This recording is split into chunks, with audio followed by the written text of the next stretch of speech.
बातमी आहे बीडमधून। बीडमध्ये भर दुपारी सरपंचाचं अपहरण करून हत्या करण्यात आली आहे। नातेवाईक आणि ग्रामस्थ आक्रमक झालेत। आरोपीला अटक करेपर्यंत मृतदेह ताब्यात न घेण्याची भूमिका कुटुंबियांकडून आता व्यक्त केली जाते।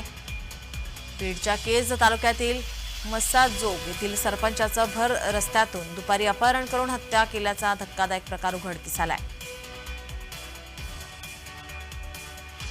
बीड जिल्ह्यातील केज तालुक्यामधील मस्साजोग या गावचे सरपंच जे आहेत संतोष देशमुख यांचा आता डायरेक्ट मृत्यू झालेला आहे।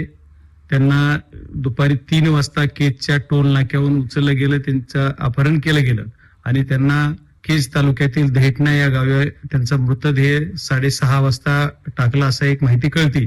त्याच्यानंतर मला ही माहिती तशी 3:30-4 वाजता कळालेली होती। मी तेव्हापासून एसपीना फोन लावतोय।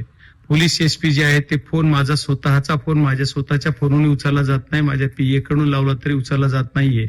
तिथं जे पीआय आहेत माझं त्यांच्याशी मी आता बोललेलो आहे आणि या घटनेचा मी पहिल्यांदा निषेध करतो। आपले प्रतिनिधी उद्धव मोरे आपल्यासोबत फोन लाईन वरून जोडलेले आहेत। उद्धव, नेमकं काय हा प्रकार, नेमकी काय ही घटना? जिस व्यक्ति से काही तांत्रिक अडचण आल्यामुळे संपर्क हा तुटलेला आहे। आपण पाहतोय बीडमध्ये भर दुपारी सरपंचाचं अपहरण करून हत्या झालेली आहे।